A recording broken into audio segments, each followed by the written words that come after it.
The residence of the land sect was located in a remote mountain outside the city of Gusu. Mist constantly enveloped the white walls and black roofs of the buildings, which stretched along the picturesque garden of the waterside pavilion, as if it was an ocean of clouds in the immortal realm.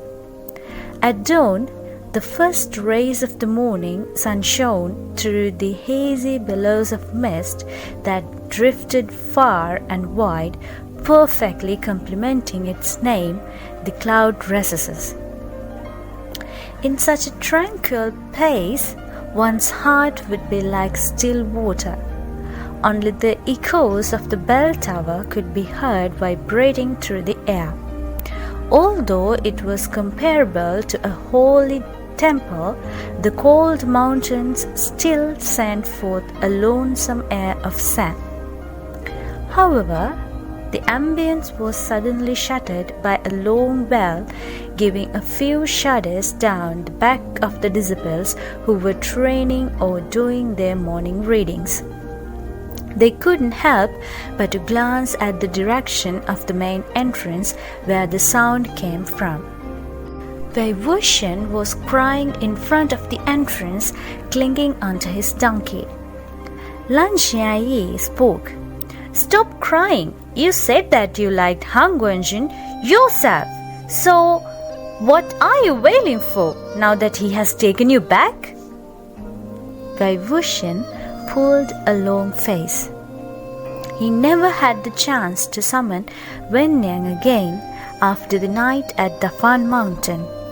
Neither did he have any opportunities to find out why Wennian was unconscious or why he had appeared in this world again before he was carried back by Lao Wanji.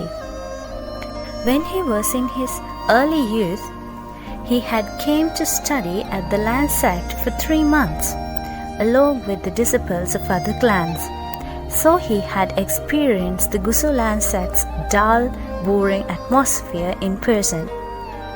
In fact, he still shuddered at the thought of the 3,000 or so sect rules which crammed onto the wall of discipline. As he was stalked up the mountain, he passed by the rock wall again and saw that 1,000 more were carved on. Now there were more than 4,000. 4,000! Lan Xiaoyi spoke. There, stop making a ruckus. Noise is prohibited in the cloud recesses. He was making loud noises exactly because he didn't want to enter the cloud recesses. If he was dragged inside, it would be extremely difficult for him to come outside again. Back then, when he came to study, all of the disciples were given a jade token for passage. Only with the token would a person be able to enter and leave freely, or else they couldn't pass through the protective barrier of the cloud recesses. After 10 years had passed, the security could only have gotten stricter instead of looser. Lao Wanji stood still in front of the entrance, turning a deaf ear to him, and watched the scene with an indifferent look. When Wei Wuxian's voice had somewhat quieted, he spoke. Let him cry. When he becomes tired, drag him inside. Wei Wuxian hugged the donkey and cried even harder, bumping his head against it. How misfortunate! He thought that with a whip from Satan, all of his doubts would be cleared. At the moment, he felt satisfied with himself, and along with his mouth full of teasing words, he offhandedly gave Lao Wanji a few repulsive comments. Yet, who knew that Lao Wanji didn't follow the routine he had followed before? What was this all about? Was it possible that after so many years, his level of cultivation had increased? But he became more intolerant? Wei Wuxian spoke. I'm attracted to men, so with so many beautiful young men in your sect, I'm afraid that I won't be able to control myself. Lan Chui tried to reason with him. Young Master Mo, it was for your sake that Hang Wenjun brought you here. If you do not follow us, sect leader Xiang will not be willing to let the matter go. During these years, there were countless people whom he caught and took back to Lotus Pier, and none of those people were ever let out. Lan Jianye spoke. That's right. You have seen sect leader Jian's methods, have you not? They're quite cruel. He paused here, remembering the rule that stated talking behind other people's backs was prohibited, and secretly glanced at Lao Wanji. Seeing that Hang Wenjun didn't show any means to chastise him, he was bold enough to mumble on. It is all because of the unhealthy trend that the Yiling Patriarch started. There are so many people who copy him and cultivate that foolish method. With sect leader Xiang being so suspicious of everyone, is it even possible for him to catch all of them? Just look at your flute skills. Haha. The haha told more words than what any sentences could describe. Wei Wuxian felt like he really needed to defend himself. Well, actually, you might not believe me, but I usually play the flute quite well. Before he finished his defense, a few white-clothed cultivators walked through the door. Each person wore the Lansac's uniform, with flowing plain robes as white as snow. The man standing in front was tall and slender. Hanging on his waist was a xiao made of white jade, aside from his sword. As Lan Wenji saw them, he slightly bowed his head to show respect, and the person did the same. He looked at Wei Wuxian and smiled. Wanji never brings guests home. This is... As the person stood in front of Lan Wenji, it was as if they were mirror images. However, the color of Lan Wenji's eyes was extremely light, as if they were tinted crystals, while his eyes were of a gentler, darker shade. This was Lan Huan, the leader of the Gusulan sect, Sir Wujun, or Lan Shichen. Each place brought up the same kind of people. The Gusulan sect had always been known for nurturing a lot of handsome men, especially the two jades of the clan's current generation. Even though the two were not twins, they looked extremely similar to each other, which made it difficult to tell who was the superior one. Yet, although their appearances were similar, their personalities were not. Lan Shichen was gentle and benevolent, while Lan Wenji was overly aloof and stern, keeping everyone at an arm's length and being the opposite of amiable. This was why, in the list of the best-looking young masters in the cultivation world, the former ranked first and the latter ranked second. Lan Shichen proved himself worthy of being the leader of a sect. Even as he saw Wei Wuxian embracing a donkey, he did not appear to be affected at all. Wei Wuxian let go of the donkey with a beaming smile on his face and approached him. The Gusulan sect placed a lot of regard on the order of seniority. If he talked nonsense to Lan Shichen, he would most definitely be chased off the cloud recesses. However, when he just got ready to show his capabilities, Lan Wenji looked at him. Immediately, his lips were sealed close. Lan Wenji turned around and continued his polite conversation with Lan Shichen. "Brother, are you going to visit Liang Fenzun again?" Lan Shichen nodded. "To negotiate about the next discussion conference at Jinling Tower." Wei Wuxian was unable to open his mouth, so he slowly walked back to the donkey. Liang Fenzun was the current leader of the Lanlianjin sect, Jin Guangyao, the only illegitimate son whom Jin Guanshan approved of.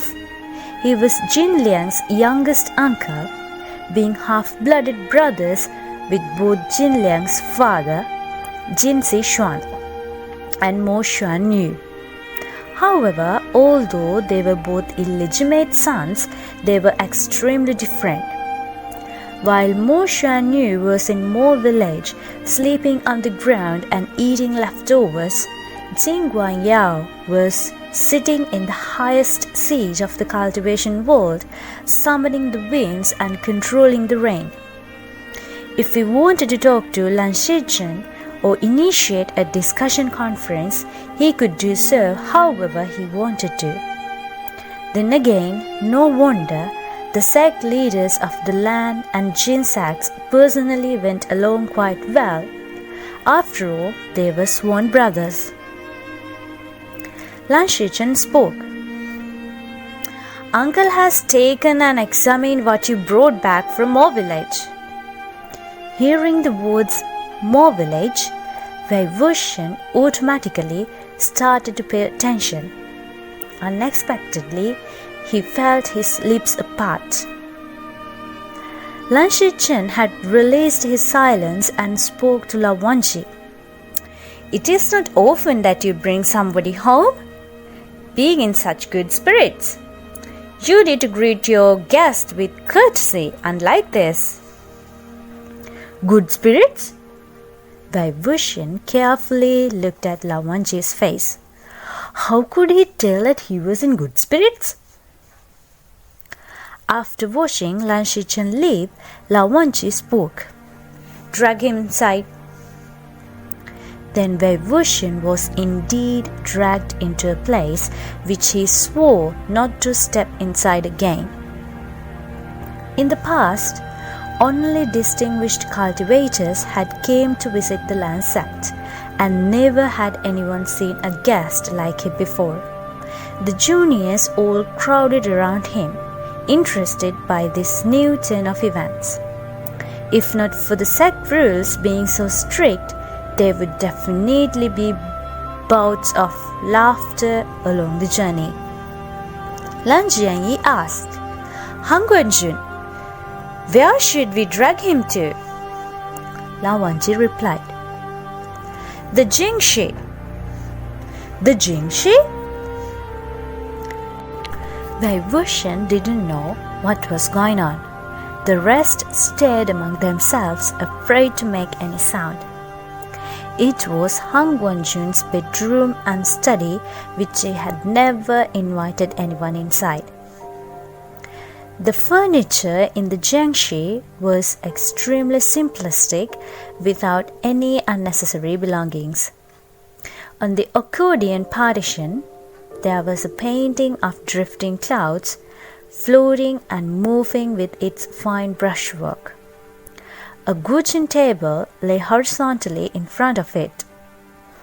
Atop of the three-legged incense stand in the corner, a hollowed-out incense burner made of white jade emitted soft, lingering smoke, filling the entire room with the chilling scent of sandalwood.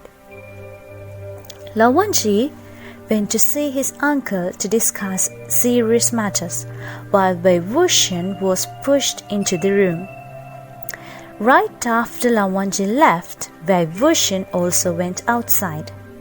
He strolled around the cloud recesses and found that, as he had expected, without the jade token for passage, even if he climbed up the white walls of a few 10 meters height, he would be immediately flung off by the barrier attracting the attention of the nearby patrolman at once.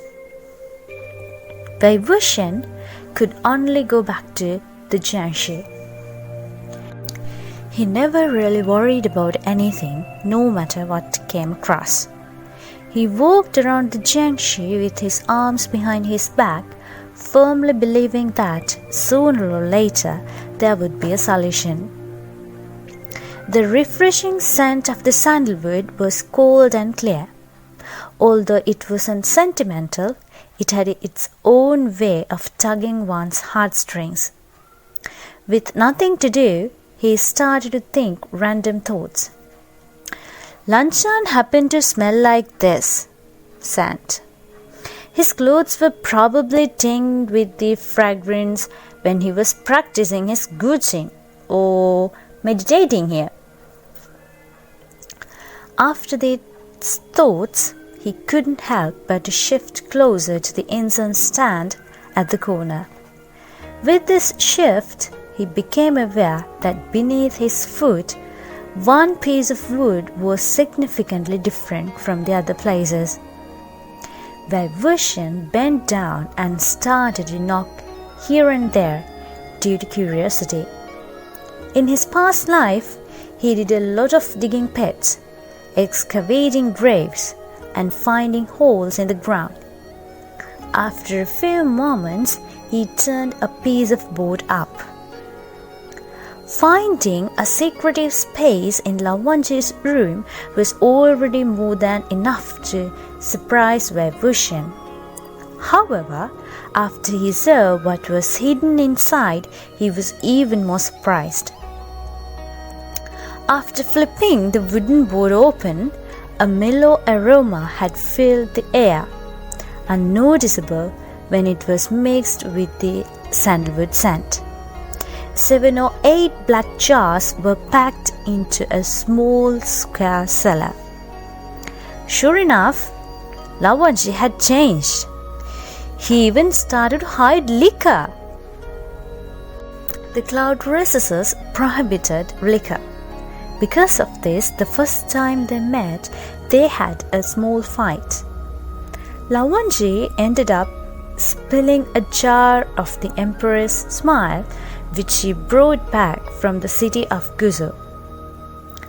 After he returned from Gusu to Yunmeng, Wei Wuxian never had the chance to drink the Emperor's smile made exclusively by Gusu's experts ever again.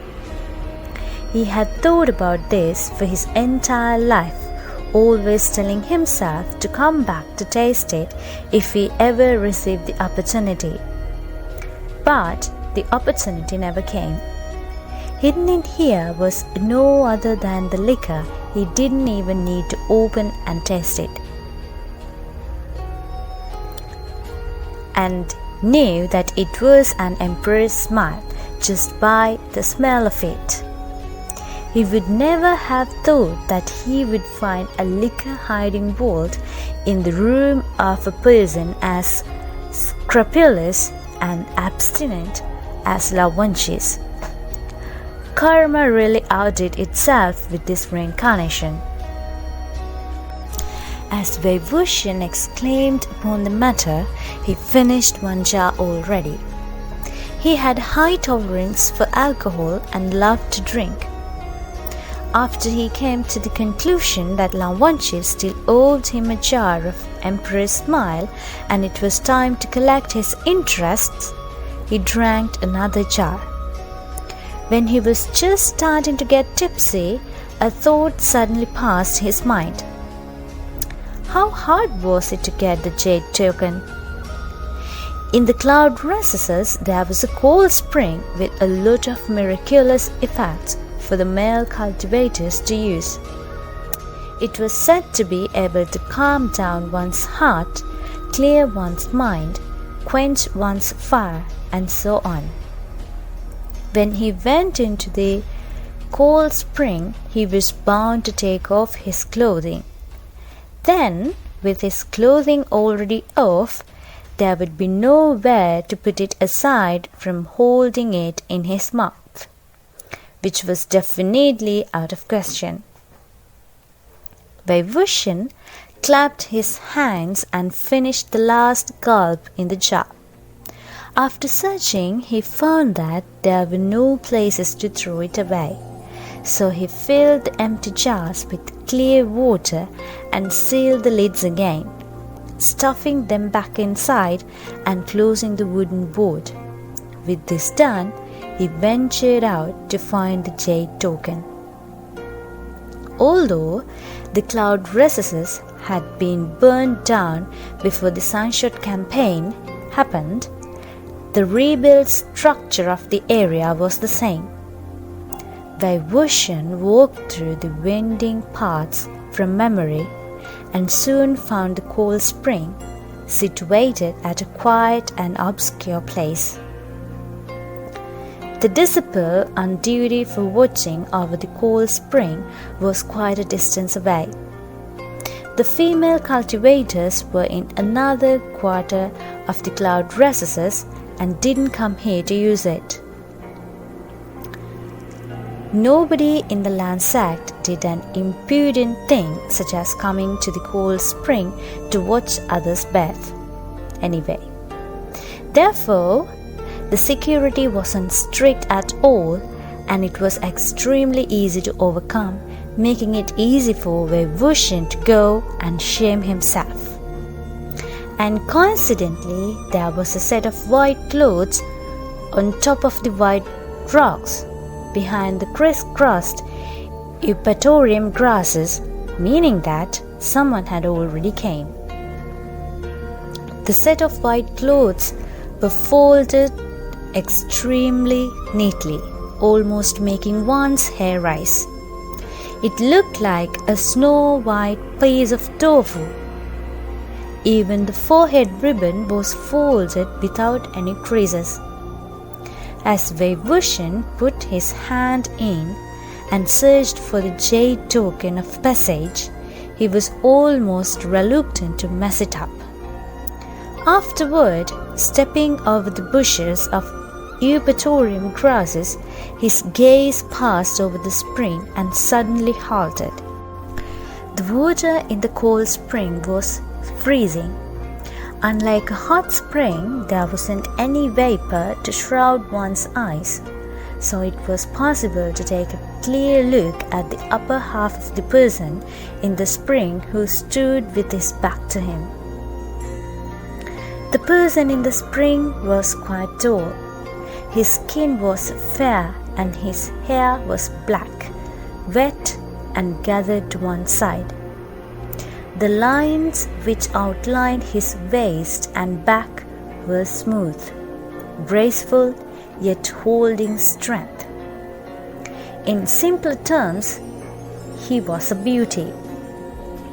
However, Wei Wuxian definitely not stunned and unable to avert his gaze because he was looking at a bathing beauty.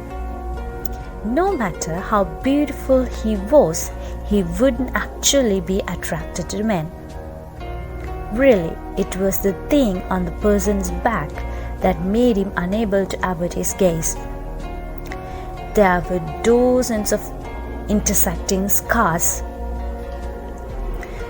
They were the scars from a disciplined whip. In the different sects, there was a type of disciplined whip to punish disciples of that sect who made significant mistakes. After the torture, the scars would never disappear. Although Wei Wuxian had never been hit by a disciplined whip before, Jiangchen had been. Even after desperately trying, he couldn't make the disgracing imprint fade one bit. This was why Wei Wuxian would never misremember scars like this. Usually, with one or two strikes of the disciplined whip, it would already be enough of a punishment for the bearer to remember it for their whole life, never to make the same mistake ever again. The amount of scars on this person's back accumulated 30 at the least. Just what sort of monstrous crime did he commit for him to be whipped so many times? If it really was a monstrous crime, why didn't they kill him?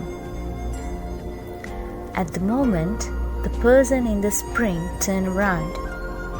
Beneath his collarbone and near his heart, there was a clear sear. Seeing the sear, Wei Wuxian's shock instantly reached its highest peak. The seer took away all of Wei Wuxian's attention, making him doubt that he had mislooked. He couldn't even pay attention to the person's face, and his breath also stuttered for a few times. Suddenly, a flash of white appeared before his eyes, as if snow had fallen before him. Quickly afterward, the blue glare of a sword penetrated through the snow, slashing toward him with an arctic blast of wind. Who didn't know that it was Han Guangjun's famous sword, Bijin? Crap! It's Lao Wanji. Wei Wuxian was quite adept at running away and dodging swords. With a roll on the ground, he closely avoided the sword. He even had the time to pull off a leaf that stuck to his hair when he rushed out of the cold spring. He ran like a headless fly right into a few people who were passing by from night watching. They grabbed him and scolded. "What are you running around for? Running is prohibited in the cloud recesses." Wei Wuxian, seeing that it was Lan Jianyi and the others, were ecstatic, thinking that he could finally be chased down the mountain. He presented himself at once. I didn't see anything. I'm definitely not here to peep at Han Guangjun bathing." The juniors were shocked, speechless by his impudence. No matter where he was, Han Guangjun was a high, holy mountain to behold it all, specially respected among the junior disciples in the sect. He was near the cold spring to watch Han Guangjun bathe.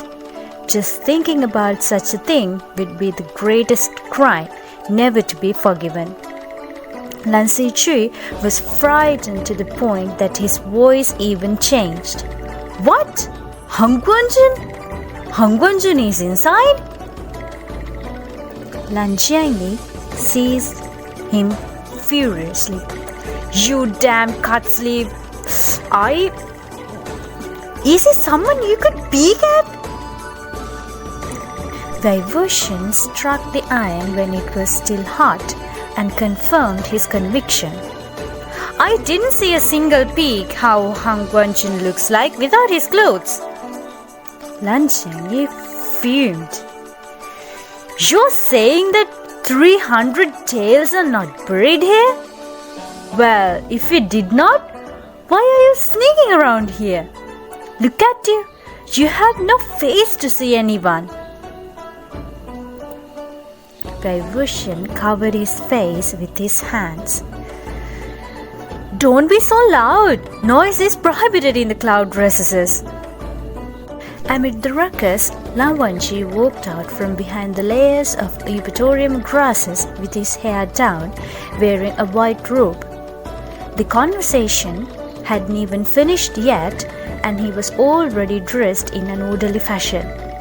Bijin still unsheathed. The juniors hurried to greet him. Lan Jianyi rushed to speak. "Han Guangjun, Mo Xuan, you really is awful. You only brought him back seeing that he assisted us at Mo village. Yet he... Wei Wuxian thought that this time it would be beyond his endurance and kicked out of the sect. However, Lao Wanji only lightly glimpsed at him. After a moment of silence, he sheathed Bijin with a Xiang and spoke. "You're dismissed." It was only 3 toneless words, but it was powerful enough for no second option to be allowed. The crowd dispersed immediately, while Lan Wangji calmly held Wei Wuxian by the back of his collar and dragged him toward the Jiangxi. In his past life, the two were of similar height, both somewhat slender and tall. Wei Wuxian was only shorter than Lan Wangji by a tiny bit. When they stood together, the difference of less than 1 inch between them were almost unnoticeable. However, after waking up in another body, he was more than 2 inches shorter than Lan Wangji. While being held in his hand, he couldn't even struggle against him. Wei Wuxian staggered, wanting to shout, but Lan Wangji spoke coldly. "Those who make noise will be silenced." He would love to be thrown off the mountain, but wouldn't want to be silenced. Wei Wuxian couldn't understand it at all. Since when did the Lan sect tolerate something as shameless as speaking at one of the Lan clan's most distinguished cultivators bathing? Lan Wangji carried him to the Jiangxi, walked straight towards the inner room, and threw him down onto the bed with a thump. Wei Wuxian yelped from the pain. He couldn't get up at the moment, wriggling upright after a while. He originally wanted to whine a few times in a flirtatious manner so that he would detest him. However, as he raised his head, he saw that Lan Wangji was holding Beijing with one hand, looking down at him commandingly. He was used to seeing Lan Wangji with his forehead ribbon neat, long hair, scrupulous to every detail, but had never seen him like this, with his hair a bit loose and wearing thin clothing. Wei Wuxian couldn't help to glance a few more times. After the effort of carrying and throwing him on the bed, Lan Wangji's collars, which were closed in the beginning, came slightly apart, showing his distinct collarbones and the deep red sear under them. As he saw the sear, Wei Wuxian's attention was captured again. When he hadn't become the Yiling patriarch yet, he also had a sear like this on his body. And the sear on Lan Wangji's body was exactly the same as the one on his body in his past life, no matter the position or the shape, so it was only natural for him to recognize it and become surprised. Speaking of it, aside from this sear, the 30 or so scars of the discipline whip on his back were also surprising. Lan Wangji became famous at a young age. With his high appraisal, he was one of the most acknowledged cultivators in the cultivation world and also part of the 2 jades of which the Gusulan sect was so proud of. Every word and action of his was set as examples of excellence by the elders of each sect for their disciples. Just what unforgivable mistake did he make for him to be punished like this? Seeing from the 30 or so scars of the discipline whip, the executor might as well have killed him. As soon as the discipline whip had been delivered, it wouldn't disappear for the rest of their bearer's life, so that they would remember it forever and never make the same mistake again. Following his gaze, Lan Wangji lowered his eyes. He pulled his collar so that it covered his collarbones and sear, becoming the indifferent Han Guangchen once again. At the moment, the deep toll of the bell came from far away. The Lan sect had strict sect rules, including a precise schedule of sleeping at 9 in the evening and rising at 5 in the morning. The bell was a reminder for that. Lawanji listened attentively to the tolls and spoke to Wei Wuxian. "You will be sleeping here." Without giving Wei Wuxian a chance to reply, he turned to another compartment of the Jiangshi, leaving Wei Wuxian alone, sprawled on the bed alone and feeling confused. He did doubt that Lawanji might have guessed who he was. However, the doubt was lacking in both sense and reason. As sacrificing one's body was a prohibited practice, there were probably not a lot of people who knew about it. The scrolls passed down the generations were most likely partial pieces of the entire work, unable to reach their full potential. Things continued like this, and so there were less and less people who believed in it. Mo Xuanyu only summoned Wei Wuxian by looking at a secret scroll wherever he found it in the first place.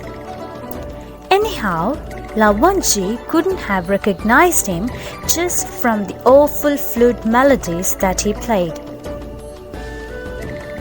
He asked himself whether or not he had a heartfelt relationship with Lawanji in his past life.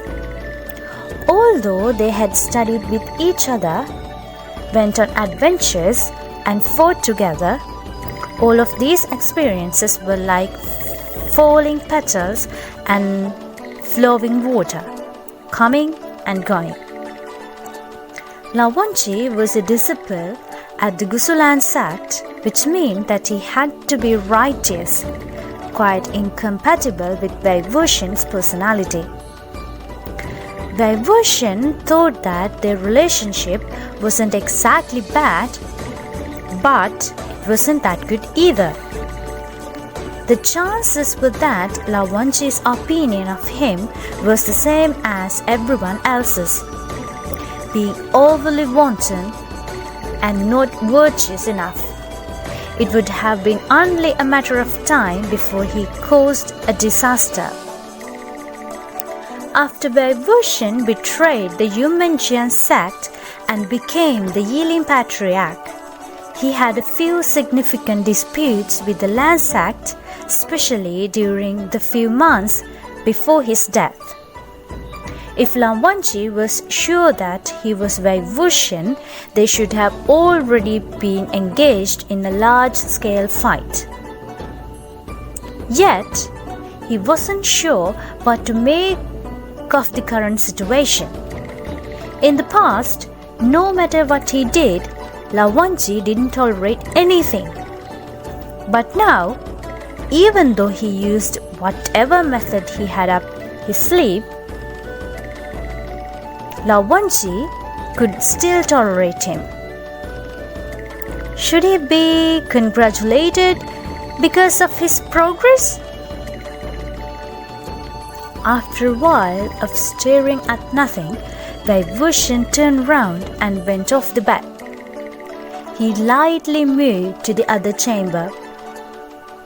Lawanji lay sideways on the bed, appearing to be already asleep. Without making a sound, Wei Wuxian approached him. He was still not giving up, hoping to fish the jade token for passage out of him. However, as he just extended his hand, Lawanji's long lashes fluttered and he opened his eyes. Wei Wuxian quickly made up his mind. He threw himself onto the bed. He remembered that Lawanji hated physical contact with other people. In the past, just with one touch, and the offender would have been hurled out. If, even like this, he endured it, then the person was definitely not Lawanji. He would even doubt that Lawanji's body was taken. Wei Wuxian's entire body was above Lawanji's, with legs separated, kneeling with one each side of his waist. His hands were against the wooden bed, trapping Lawanji in between his arms. He gradually lowered his head. The distance between the two faces became closer and closer, closer and closer. At the point where it became hard for Wei Wuxian to breathe, Lawanji finally opened his mouth. He stayed silent for a few moments. "Get off." Wei Wuxian thickened his face. "No!" A pair of pale-colored eyes looked at Wei Wuxian at a very close distance. Lawanji stared fixedly at him and repeated, "Get off." Wei Wuxian spoke. "No! If you allow me to sleep here, you should have known that something like this would happen." Lawanji spoke. "Are you sure that this is what you want?" For some reason, Wei Wuxian felt that he should carefully consider his reply. As he was about to curl his lips into a smile, a numbness suddenly came from his waist, and his legs gave out. With a thump, he fell onto Lawanji's body. The curvature of a half smile was frozen on his lips. His head was at the right side of Lawanji's chest, and he couldn't move at all. Lawanji's voice came from above him. His voice was low and deep. His chest vibrated slightly as he spoke each word. "Then stay like this for the whole night." Wei Wuxian didn't expect it to end up like this at all. He shifted around, wanting to get up, but his waist continued to ache and felt limp. He could only be attached to another man in such an awkward situation, feeling a bit befuddled. Just what in the world happened to Lan Chan in the past few years, turning him into a person like this? Was this the same Lan Chan as before? Shouldn't he have been the person whose body was seized? Suddenly, as his thoughts were as jumbled as a hurricane, Lawanji slightly shifted. Wei Wuxian's spirits lifted, assuming that he finally couldn't bear it anymore. However, Lawanji simply waved his hand. The lights went out.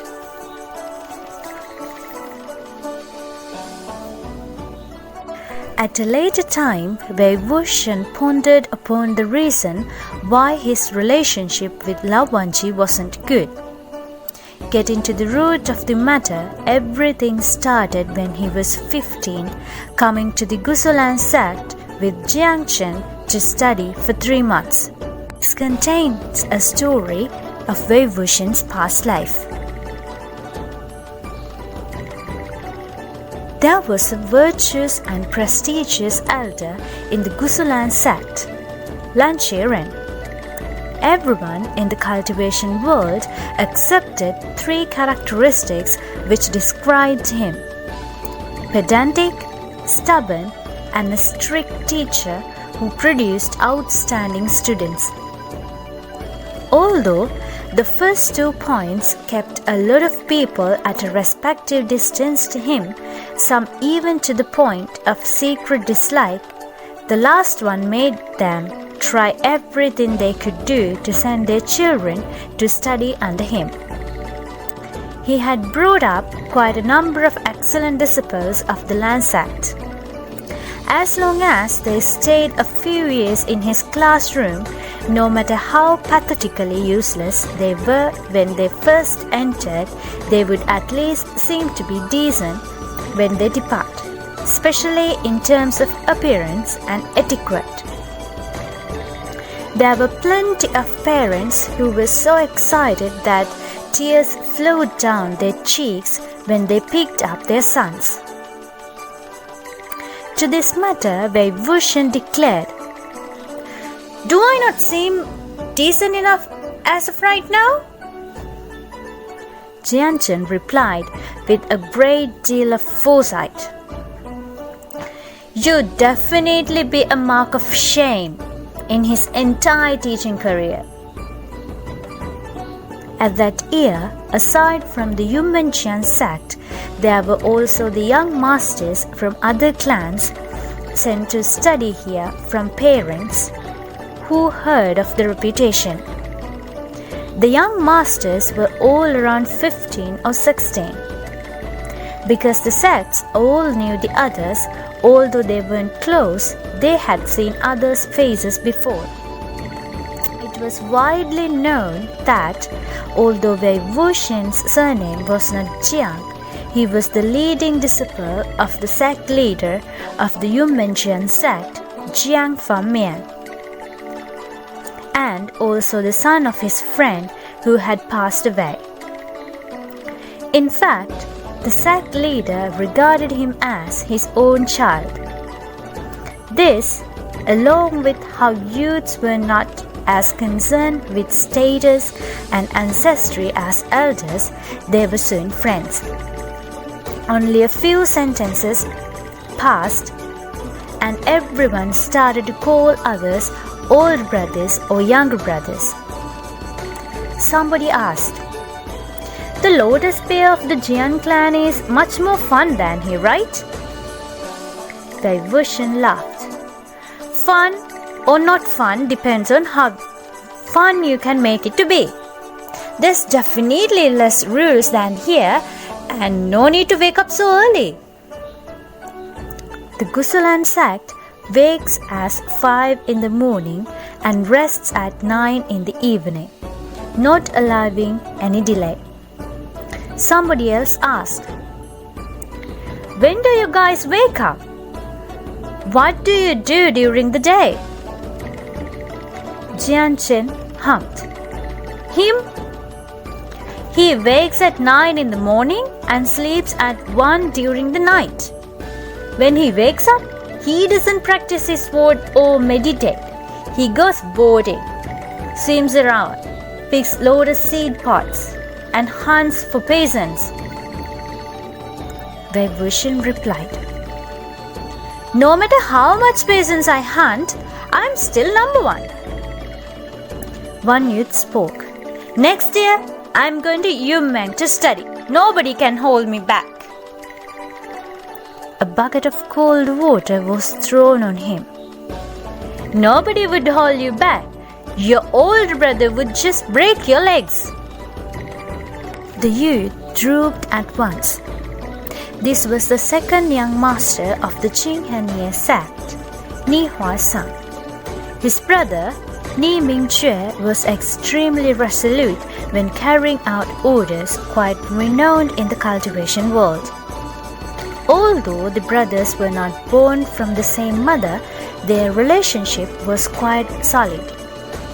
Ni Mingque had always taught his younger brother with extreme harshness, particularly caring for studies.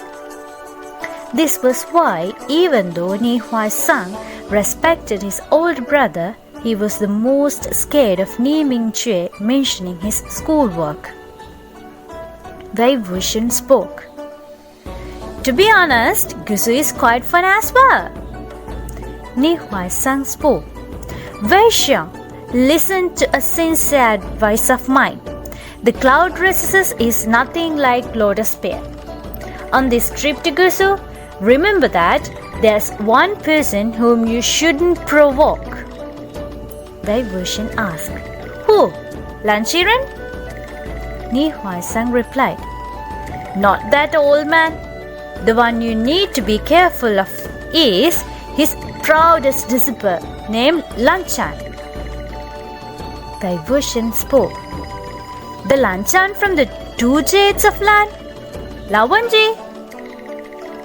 The respectable title of the 2 Jades of Lan were given to the two sons of the Gusolan sect's current sect leader, Lan Huan and Lan Chang.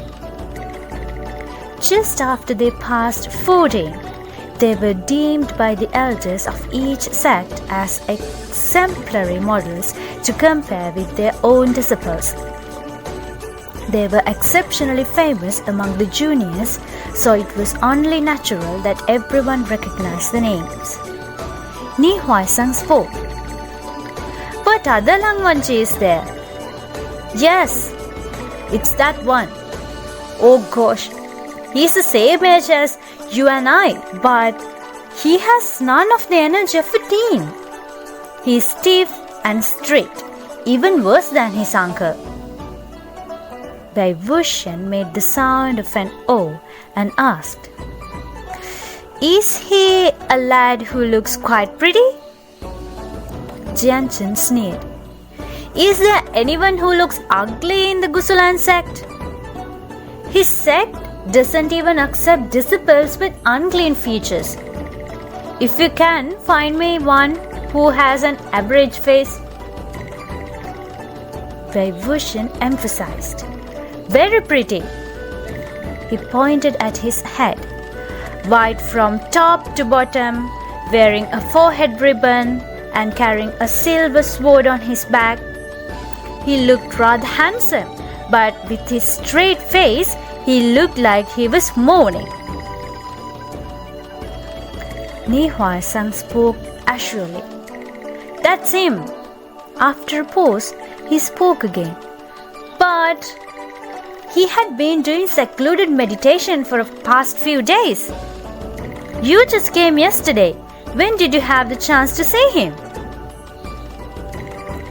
"Yesterday night." Yesterday night? Jianchen was stunned.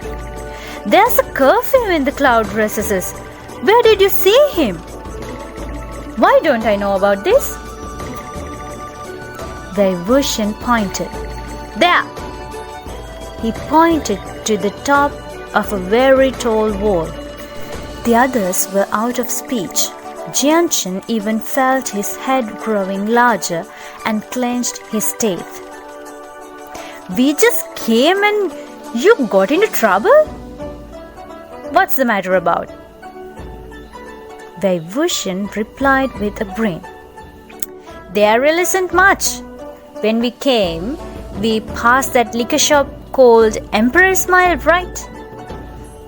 Yesterday at night, I was tossing and turning and couldn't stand it any longer. So I went down the mountain into the city and brought back 2 jars. Mind you, we don't have the chance to drink this in Yunnan." Jianchen. "Then, where's the liquor?" Wei Wuxian. "Well, when I just flipped over the top of the wall before I even had one leg inside, I was caught by him." One youth remarked, "Wei Xiang, you must have struck gold. He probably just got out of seclusion and went on night patrol and caught you red-handed." Jianchen spoke.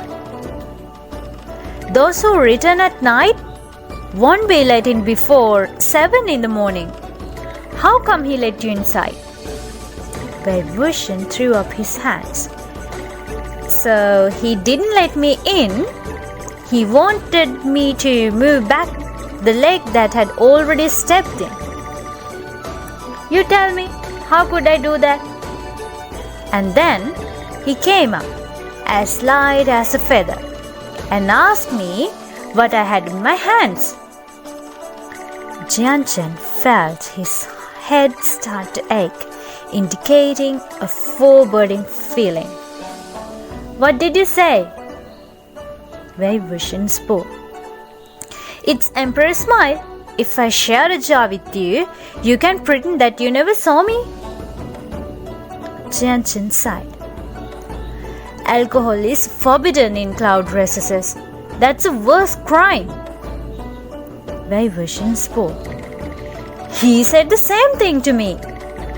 And I asked, Why don't you tell me what exactly is not forbidden in your sect? He seemed like he was a bit angry and wanted me to look at the wall of rules in front of the mountain. Honestly, there were over 3,000 and everything was written in seal script. Who would read them? Did you read them? Anyways, I did. What's angering about this? That's right. Everyone felt the same way, and all started to complain about the strange, outdated conventions in the cloud recesses, regretting that they didn't meet sooner. Whose sect rules are over the 3,000 in number and don't even repeat? Things like killing livestock within the area is prohibited, fighting without permission is prohibited, promiscuity is prohibited, venturing at night is prohibited, causing noise is prohibited, running is prohibited, are tolerable. But there are even ones like sneering for no reason is prohibited, sitting improperly is prohibited, eating more than 3 bowls is prohibited. Vaivushanli suddenly added, "What? Fighting without permission is also prohibited?" Xiang, "Yes, don't tell me you fought with him." Vaivushan, "I did. And we broke a jar of Emperor's Smile." Everyone slapped their legs and exclaimed in regret. In any case, the situation couldn't have been any worse, causing Jianshan's focus to switch. "Didn't you bring back 2 jars? Where's the other one?" "I drank it." Jianshan, "Where did you drink it?" "In front of him." I said, "Okay, if alcohol is prohibited in the cloud recesses, then I won't go in. I'll drink it standing on the wall. That wouldn't count as violating the rules, wouldn't it?" Then I drank everything in one gulp, right in front of him. And then we started fighting. "Wei Xiang," Ni Huaisang blurted, "You're so smug." Wei Wuxian lifted his brows. "Lanchan's skills were quite good." "You're gonna die, Wei Xiang." Lanchan had never been at such a loss before. He's probably after you. You should be careful. Although Lanchan doesn't go to classes with us, he's in charge of punishments in the Lancet. Wei Wuxian was not frightened at all, waving his hand. "What's there to be scared of? Didn't everyone say that Lanchan had been a prodigy since he was very young? If he's so smart from such an early age, then he probably finished learning everything his uncle taught and do secluded meditation all the time. How would he have time to come after me? Before his sentence was finished, as the group walked around a wall with a hollowed out window, they saw a white-clothed boy sitting in a rigidly upright position in the room, with long hair tied up and wearing a forehead ribbon emitting an aura of ice and frost. He swept a cold look at them. At once, it was as if the 10 or so mouths were silenced. They quietly entered the room, quietly picked their seats to sit, and quietly avoided the desks around Lawanji. Jianshan patted Wei Wuxian's shoulder and whispered, "He's after you. Hope for the best."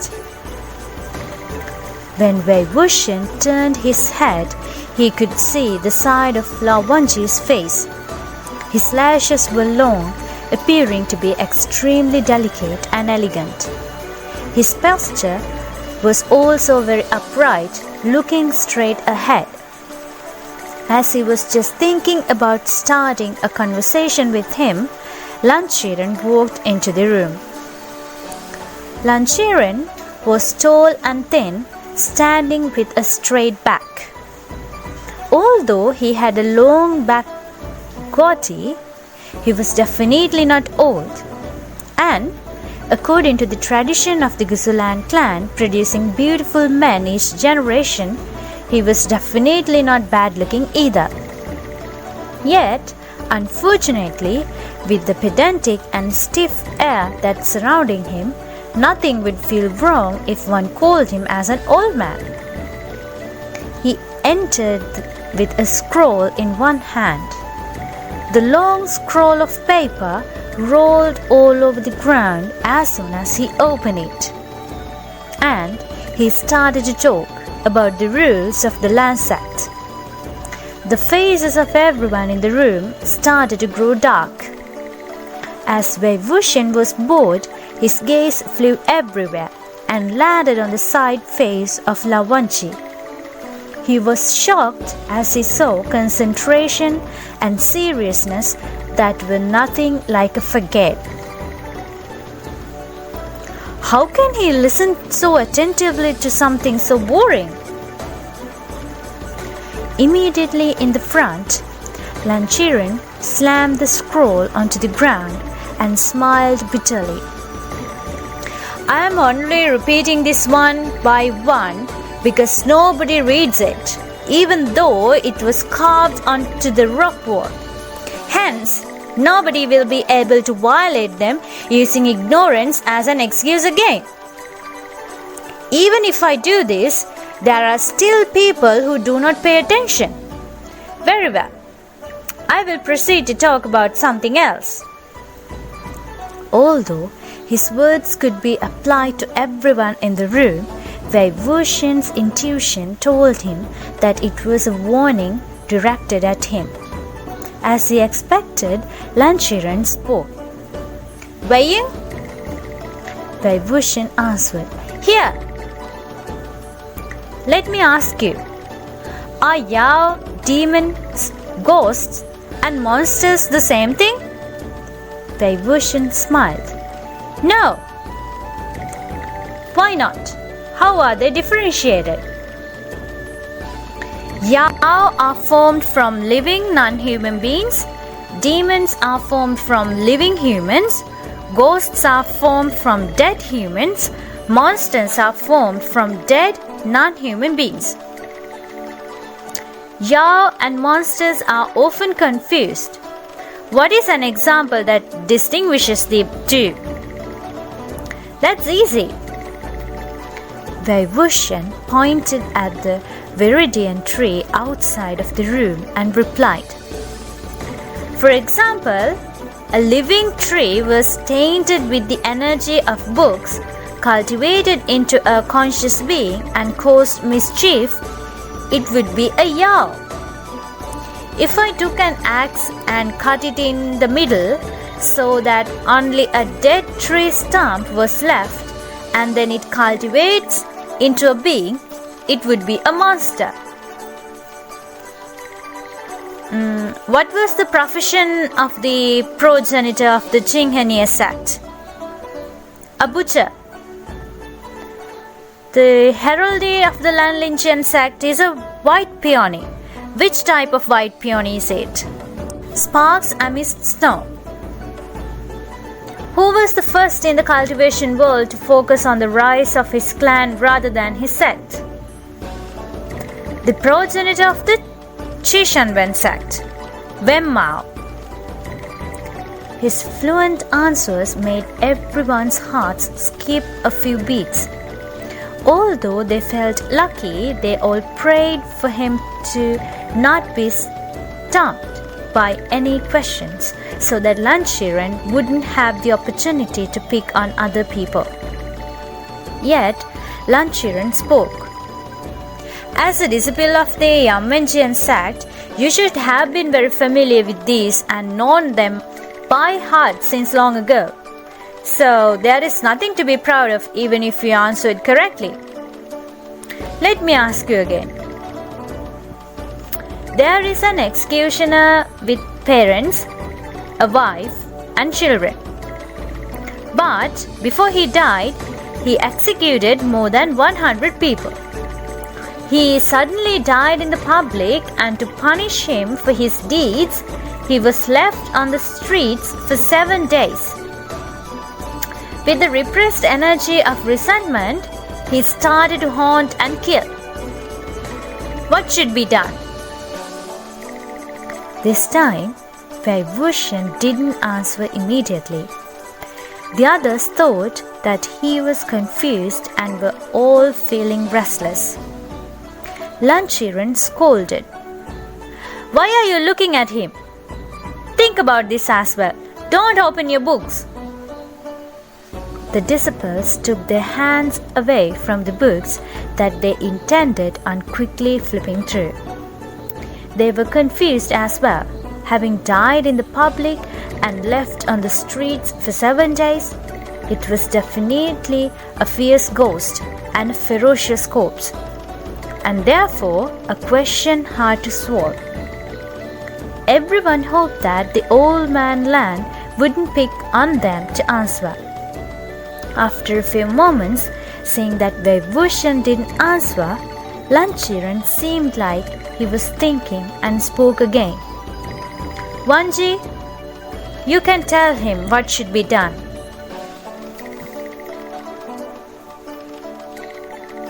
Lao Wanji did not look at Wei Wuxian.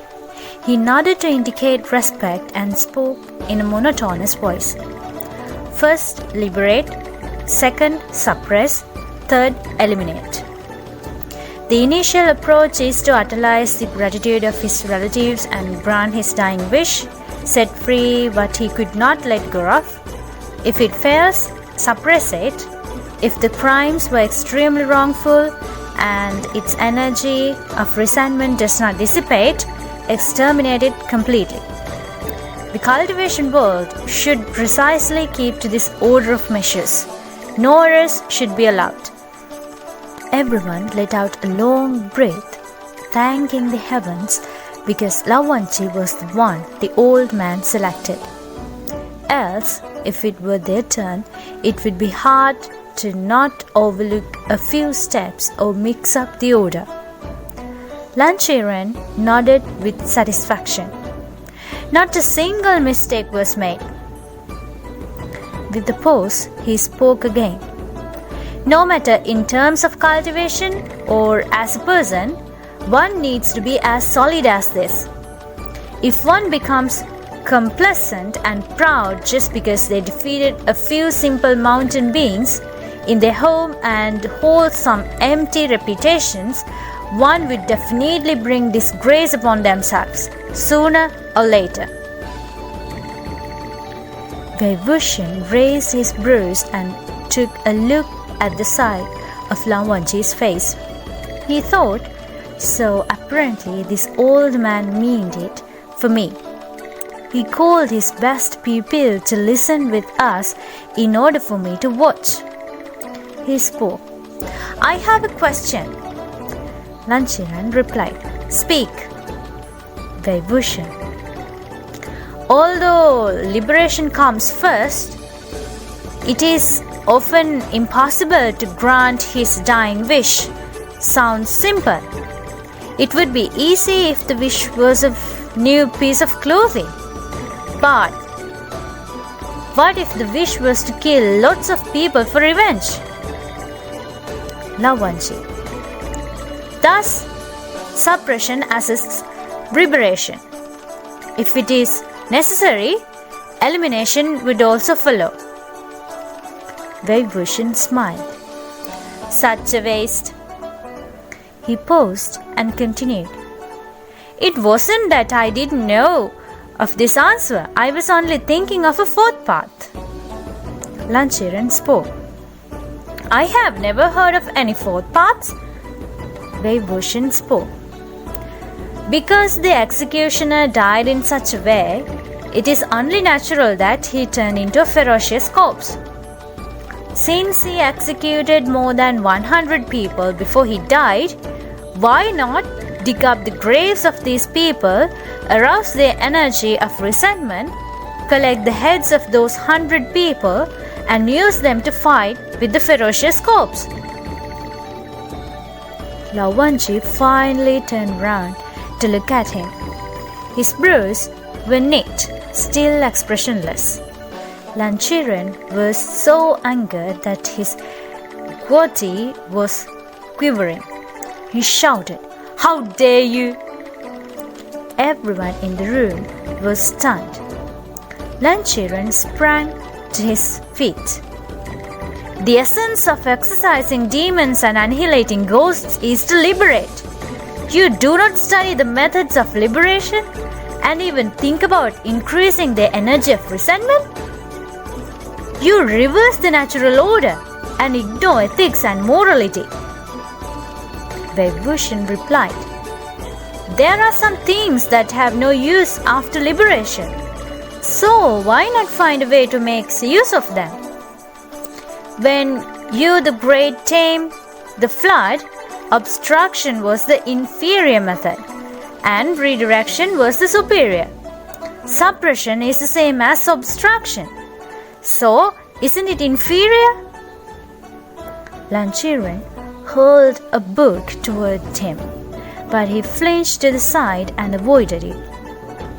His expression remained unchanged and continued to talk nonsense. Spiritual energy is energy. Resentful energy is energy as well.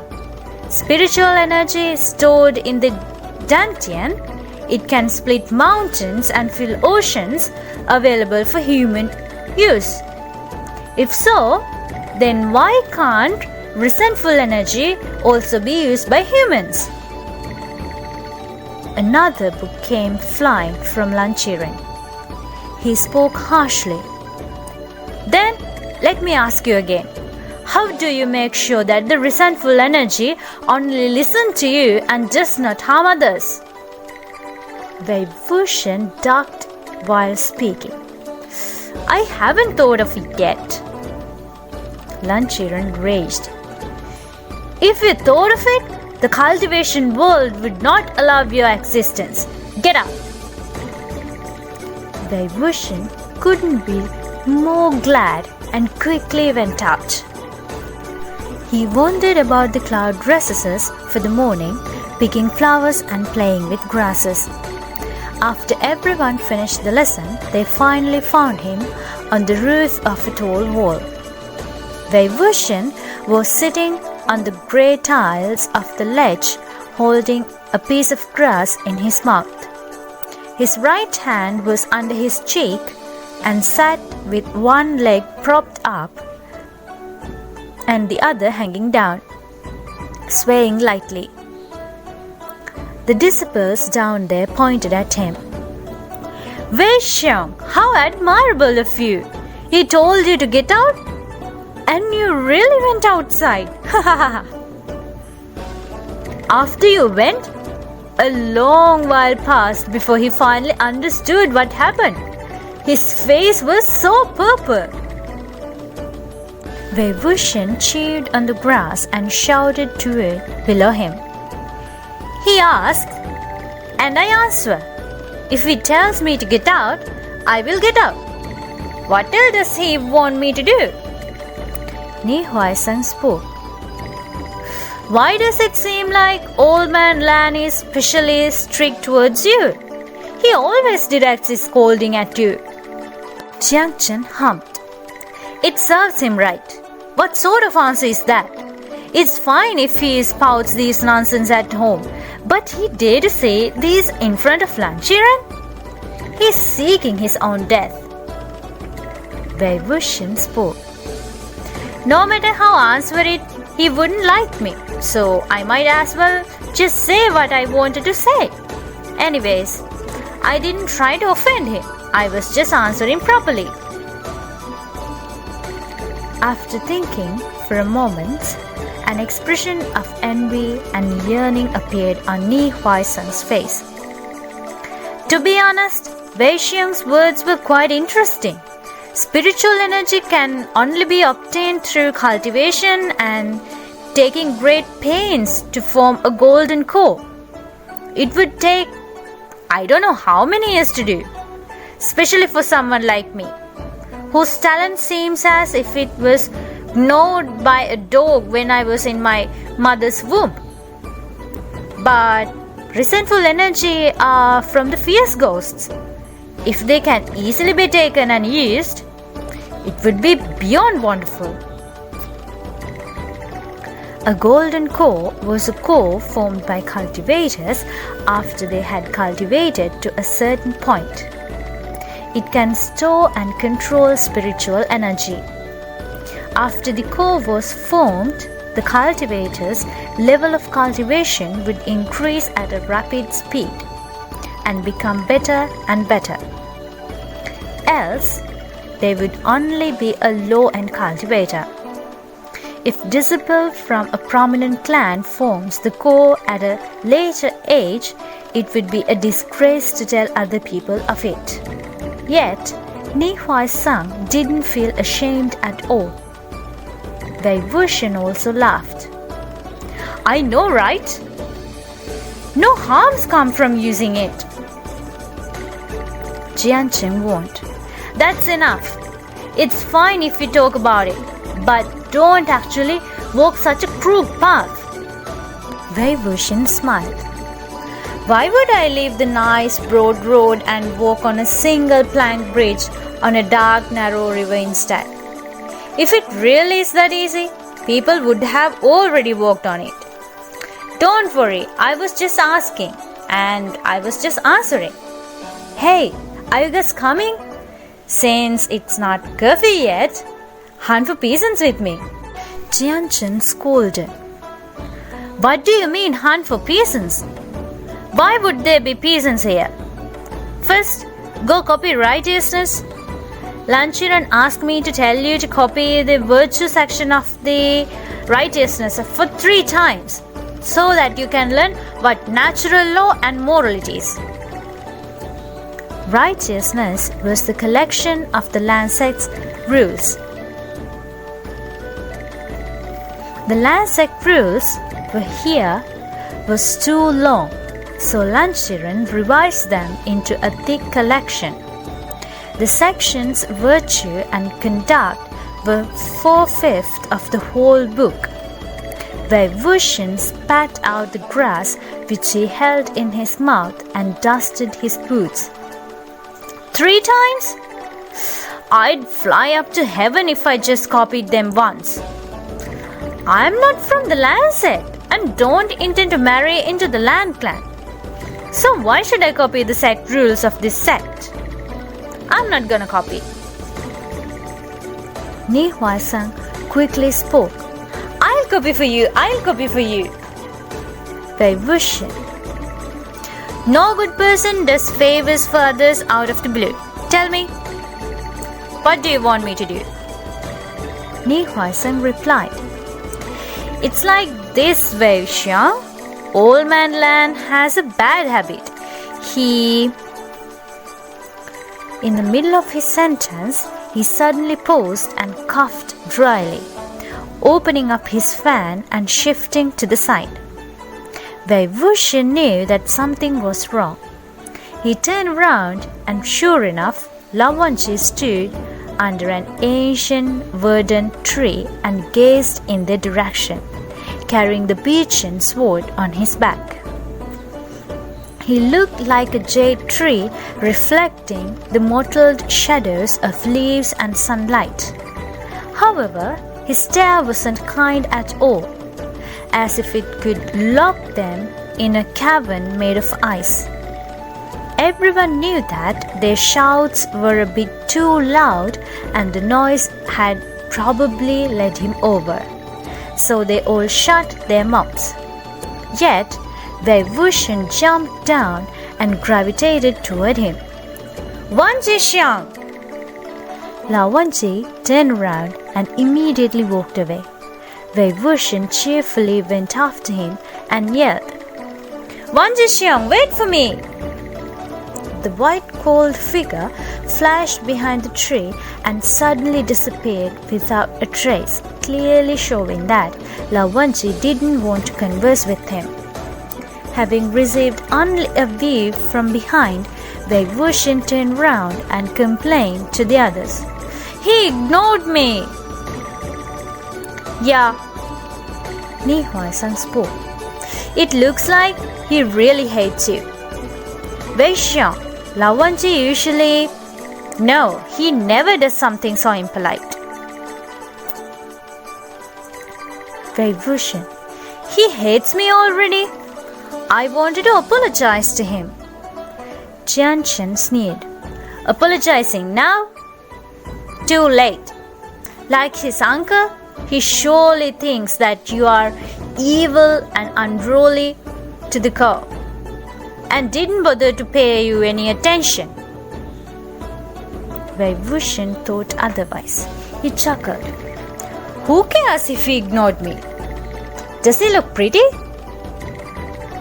After a thought, he realized that Lawanji did look pretty, and so he happily threw away his desire to twitch his lips.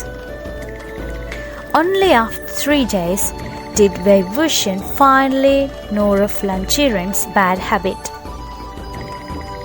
Lan Qiren's lessons were not only tediously long, but everything was also tested on. The generational changes of important clans in the cultivation world, the division of their areas of power, famous quotes by famous cultivators, family trees. Although he didn't understand a single bit as he listened in class, Ni Huaisang worked as hard as a slave when the date of the test approached. He copied virtue 2 times for Wei Wuxian and begged before the test. "Please, Wei Xiang, if my grade is lower than last year, my brother would really break my legs." Stuff like telling apart direct lineage, collateral lineage, main clan, clan branches. For us disciples from big clans, we can't even distinguish our relationships with our own relatives, randomly calling everyone who are more than 2 tiers away from us aunts and uncles. Does anyone have enough capacity in their brain to remember those of other clans? As a result of cheating notes flying everywhere in the air, Lawanchi suddenly attacked during the test and caught a few initiators of the commotion. Lan Qiren exploded with anger, writing letters to the prominent clans to tell on them. He loathed Wei Wuxian in the beginning, although these disciples could hardly sit still. At least nobody started anything, and their buttocks were able to stick to their legs. However, now that Wei Ying came, the originally spineless brats were influenced by his encouragement, venturing out at night and drinking alcohol however they pleased. The unhealthy practices grew greater and greater. As he had expected, Wei Ying was one of the biggest threats to humanity. Jian Fengmian replied, "Ying has always been like this. Please take care to discipline him, Mr. Lan." And so Wei Wuxian was punished again. At first, he didn't think too much of it. It was only copying texts, and he never lacked people who copied for him. Yet, this time, Ni Huaisang spoke. "Wei Xiang, even if I want to help you, I can't anymore. You'd have to endure it on your own." Wei Wuxian asked, "What happened?" Ni Huaisang, "Old Mr. Lan said that you have to copy both virtue and conduct." Conduct was the most complicated section of the 12 sections in the Lan sect's sect rules. It cited a lot of classics, was terribly long, and had a lot of rarely used characters. Copy it one time, and one would lose all interest in life. Copy it 10 times and one will fly to heaven on the spot. Xiang added. He also said that during the time of the punishment, nobody is allowed to fool around with you or copy them for you. Wei Wuxian wondered. How could he know if someone copied them for me or not? Surely it doesn't mean that he's making someone watch me?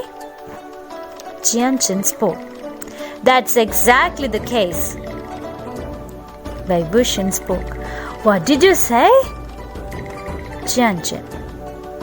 He told you that you are not allowed to go outside and have to go to the library pavilion to copy, and also face the wall and reflect upon your mistakes. Of course, there will be someone to watch you. I don't need to tell you who he is, do I? Inside the library pavilion, there was one bamboo seat, one wooden desk, 2 candlesticks, and 2 people.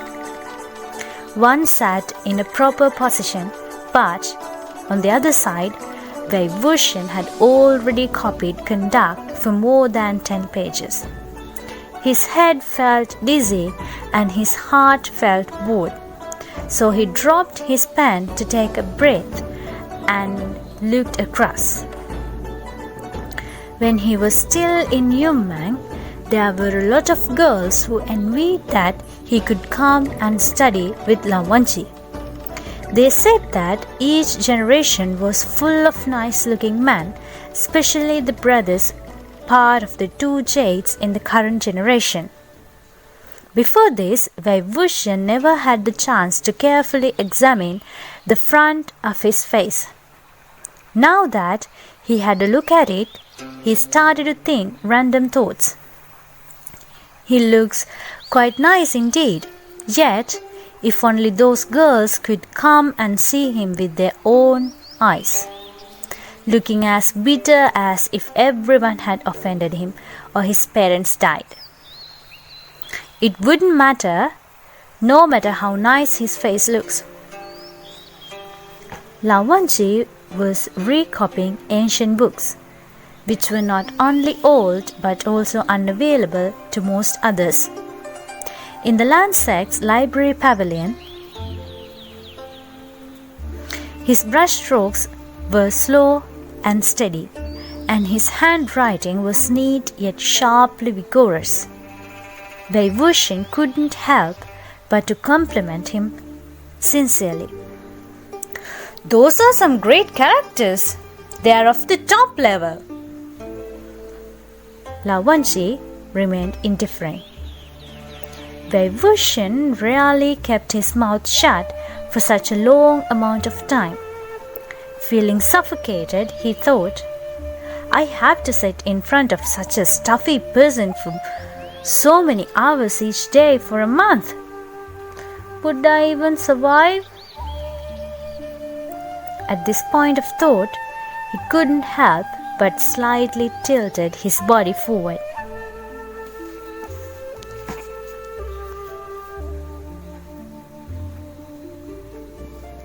Wei Wuxian was someone who was skilled at finding fun for himself, especially talented in the area of seeking joy amid dull circumstances.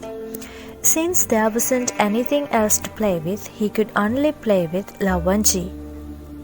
He called, Wanji Xiang. Lao Wanji remained motionless. Wei Wuxian, Wanji! He appeared as if he didn't hear anything. Wei Wuxian, Lao Wanji! Wei Wuxian, Lanchan! Lao Wanji finally stopped writing and looked up at him with a cold gaze. Wei Wuxian shifted backward, raising his hands as if he was defending himself. Don't look at me like this. I only called your name because you didn't answer when I called you Wanji. If you're upset, you can call me back with my name. Lao Wanji spoke. Put your legs down. Wei Wuxian's sitting posture was extremely improper, with a slanted body and legs propped up. Seeing that he finally teased Lao Wenji to the point that he started to talk, the former silently chuckled to himself, as if he finally saw the clouds disperse and the moon appear. Listening to Lao Wenji's words, he put his legs down, but his upper body inched unnoticeably closer, and he pressed his arms onto the desk. It was still an unacceptable sitting posture. He asked in a serious tone, "Lanchan, let me ask you a question. Do you really hate me that much?" Lao Wenji looked down, his lashes casting light shadows onto his jade-like cheeks. Wei Wuxian hurriedly added, "Hey, don't be like this. Ignoring me again after saying so few words? I want to admit my fault and apologize to you. Look at me." After a pause, he spoke again. "You don't want to look at me? Sure then. I'll just start talking. It was my fault during that night. I was wrong. I shouldn't have climbed the wall. I shouldn't have drank alcohol. And I shouldn't have fought with you. But I swear, it wasn't that I provoked you on purpose. I really didn't look at these sect rules. The sect rules in the Jian sect are all told verbally. None of them are written down. Or else I definitely wouldn't have done that." I definitely wouldn't have finished the jar of Emperor's Smile in front of you. I would have tucked it away and carried it back into my room, secretly drinking it every day and sharing it with everyone until we all had enough. Wei Wuxian continued, "And let's be reasonable. Which of us attacked first? It was you. If you didn't attack, we could have communicated nicely and cleared everything up. However, if someone hits me, I'd have to hit them back. This isn't my fault. Lanchan, are you listening? Look at me, young Master Lan." He snapped his fingers. "Second brother Lan, why don't you do me a favor and look at me?" Lao Wenji didn't even lift his eyes. "Cooperate one additional time." Wei Wuxian's body immediately slanted. "Don't be like this. It's my fault. All right?"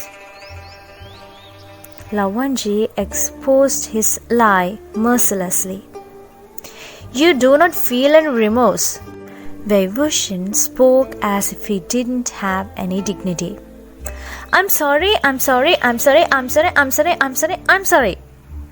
I can repeat it however many times you want me to. I can even say it while kneeling down." Lao Wenji put his brush down.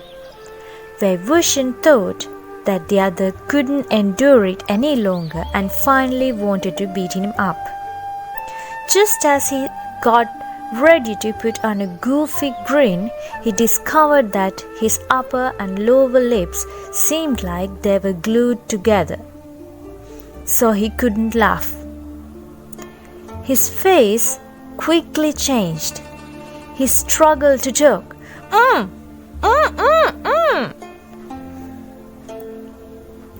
Lao Wenji closed his eyes and let out a faint breath of air.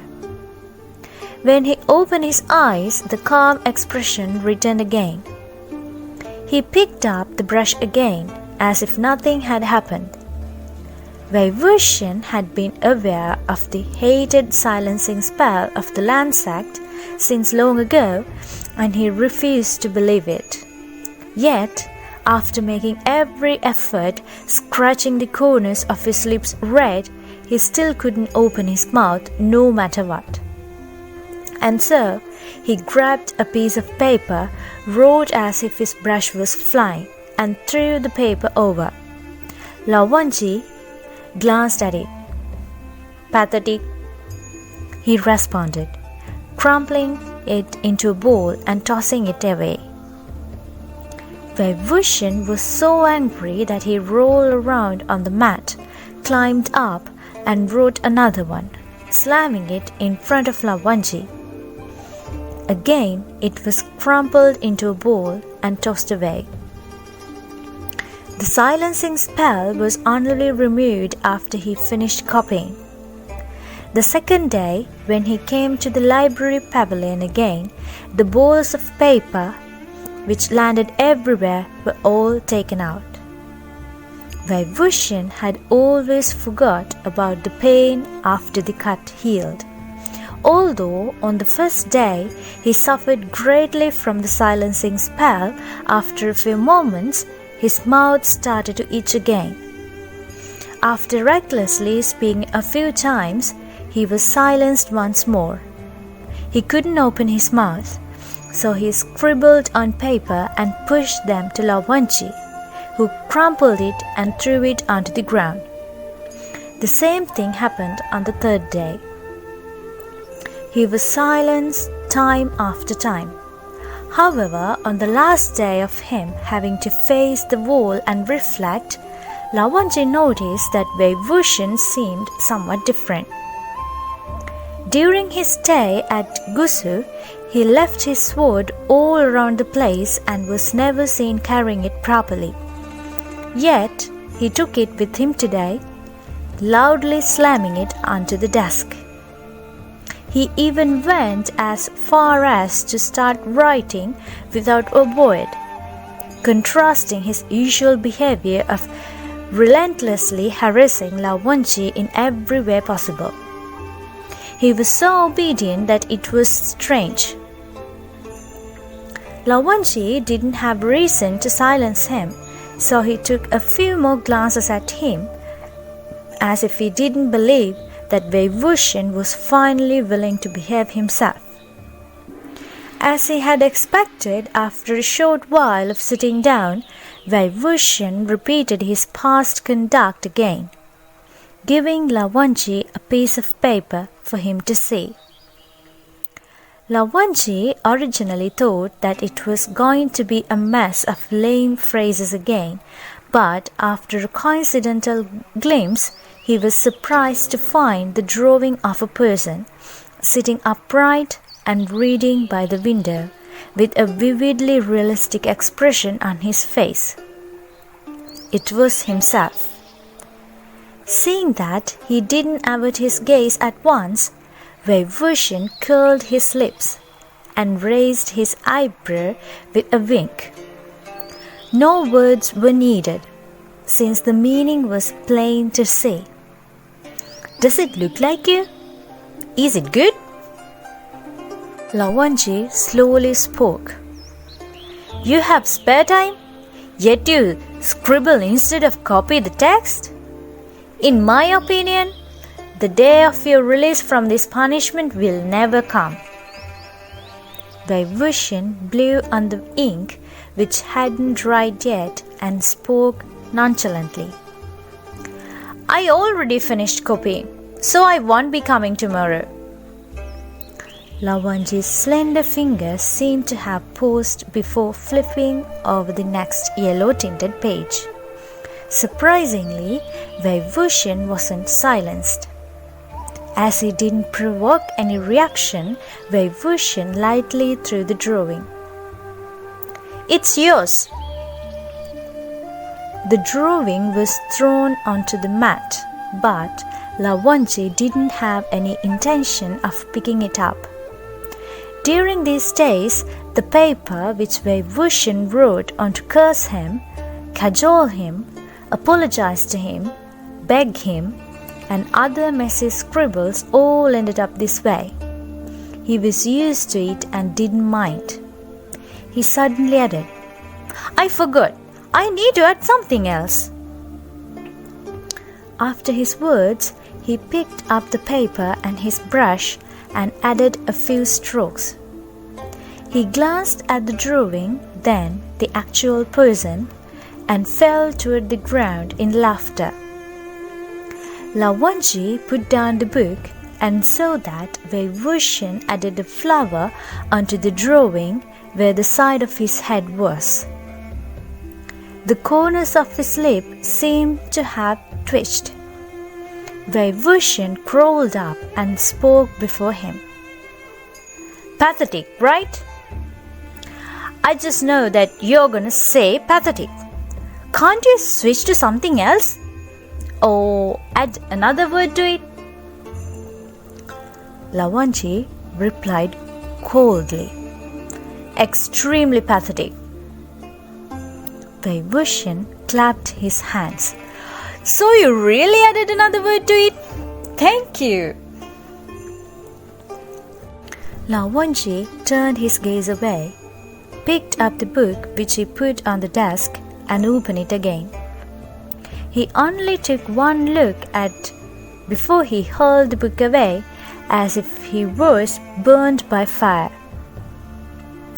He was initially reading a Buddhist text, but when he had looked at the page flipped open, he was presented with naked intervening figures intolerable to his eye. The book that he was reading was substituted with a pornographic book. It was disguised as a Buddhist text.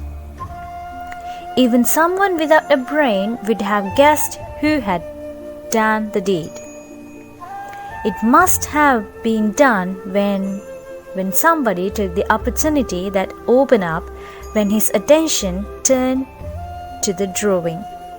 Let alone the fact that Wei Wuxian didn't even bother to cover it up, slapping the table as he laughed heuristically.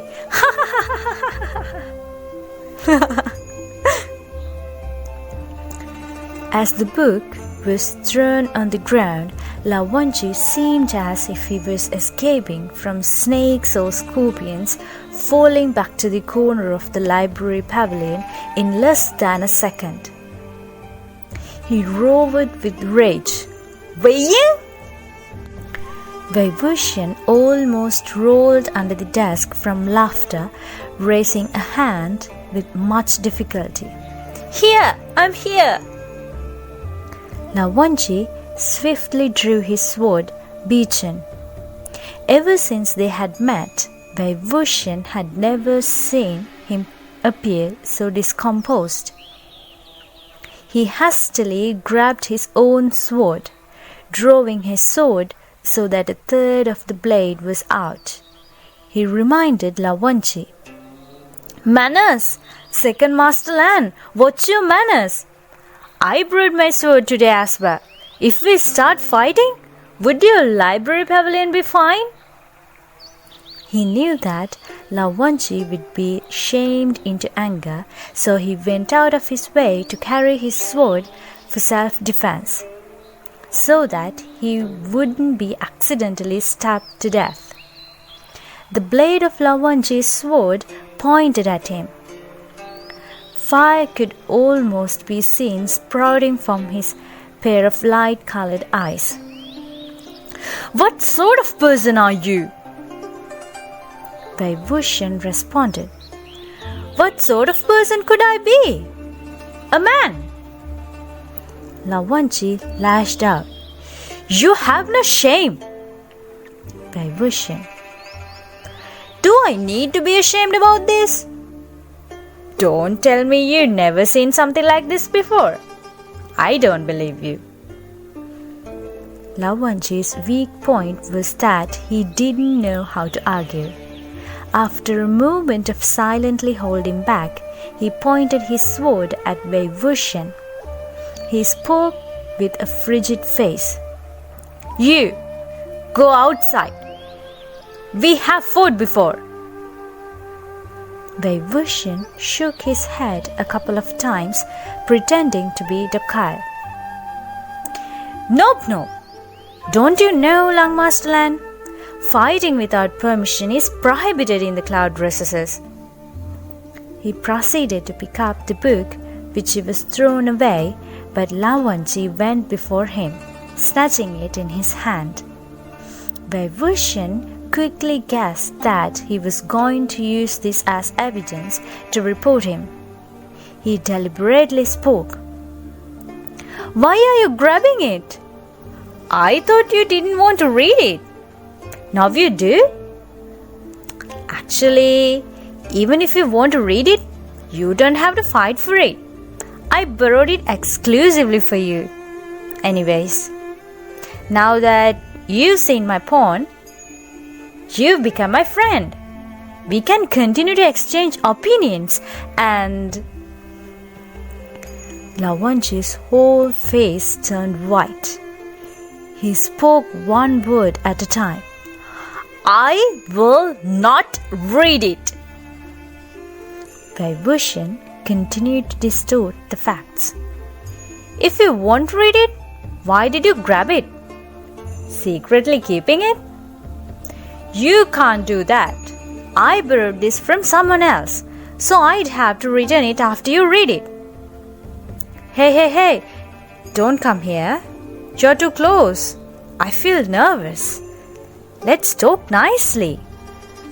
You're not gonna hand this in, are you? Hand it in to whom? Old your uncle? Second Grandmaster Lan, do you think that you can let the elders see this? He definitely think that you already read it. With the face as thin as yours, you'd be so ashamed that you'd die. Lao Wanji filled his right hand with spiritual energy, and the book broke into thousands of millions of pieces, fluttering downward. As Wei Wuxian saw that he successfully provoked Lao Wanji to the point that the evidence was destroyed, he finally felt relieved and spoke with fake regret. "What a waste!" Then he picked up a piece of paper which had fallen onto his hair, raising it up to show the fuming pale face Lao Wanji. "Lanchan, everything about you is great except that you like to throw things everywhere. Tell me, how many words of paper have you thrown onto the ground in these past few days? Today, you aren't even satisfied with throwing paper words anymore, and instead ripped paper. You ripped it. So you clean it up yourself. I'm not gonna help." Of course, he had never helped anyway. Lao Wanji tried again and again to put up with him, but he couldn't do it anymore. He thundered, "Get lost!" Wei Wuxian spoke. Well, look at you, Lanchan. Everyone says that you are a gentleman of excellence, a bright pearl in the world, carrying yourself with incomparable courtesy. So it seems that it is all there is. Didn't you know that causing noise is prohibited in the cloud recesses? And you actually told me to get lost? Is this the first time that you use this phrase on somebody? Lao Wanji drew his sword and went at him. Wei Wuxian hurriedly hopped onto the window sill. Get lost it is, then. Getting lost is my best skill. It's not necessary for you to see me out. He jumped down the library pavilion, laughing like a maniac as he barged into the forest. There was already a group of people waiting for him. Ni Huaiseng asked, "How did it go? Did he read it? What was he like?" Wei Wuxian replied, "What was he like? Ha! Didn't you guys hear that loud shout he gave?" Ni Huaiseng was full of admiration. "I heard it. He told you to get lost." Wei Xiang, it was my first time hearing Lao Wanji tell someone to get lost. How did you do it?" Satisfaction was plastered all over Wei Wuxian's face. "Good thing that I helped him achieve his first." "You all saw it, didn't you? The self-restraint and etiquette that young Master learned was praised so strongly, for were all weak and useless against me." Jianchen scolded with a darkened expression. "What are you proud of? What is there to be proud of with this? Do you think that it's a glorious thing to be told by someone to get lost? You bring so much shame upon our sect." Wei Wuxian spoke. "I really wanted to apologize to him, but he never paid attention to me. He silenced me for so many days. So what's wrong with me having a little fun with him? I presented him the book with a nice intention. Hi Xiang, what happened to your treasured pawn was really a pity. I didn't even get to finish it. It was so good. Lanchan definitely doesn't understand proper relationships. I gave it to him, yet he was still unhappy. It's such a waste of that face of his." Ni Huaisang blurted, "It's not a pity at all. You can have as many as you want." Jiangchen sneered. "You've seriously offended both Lawanji and Lanchiren. Just wait for your death tomorrow. Nobody's gonna bury your corpse." Wei Wuxian waved his hands, putting his arm around Jiancheng's shoulders. "Who cares, as long as I tease him first? You've already buried my corpse so many times. So what's wrong with once more?" Jianchen responded with a kick. "Shoo, shoo, shoo. Next time, if you do such a thing, don't let me know. Don't ask me to watch either." In order to defend himself, if old Fuddy-Duddy and Lil Fuddy-Duddy came to drag him out of his bed in the middle of the night, Wei Wuxian slept while clinging onto his sword.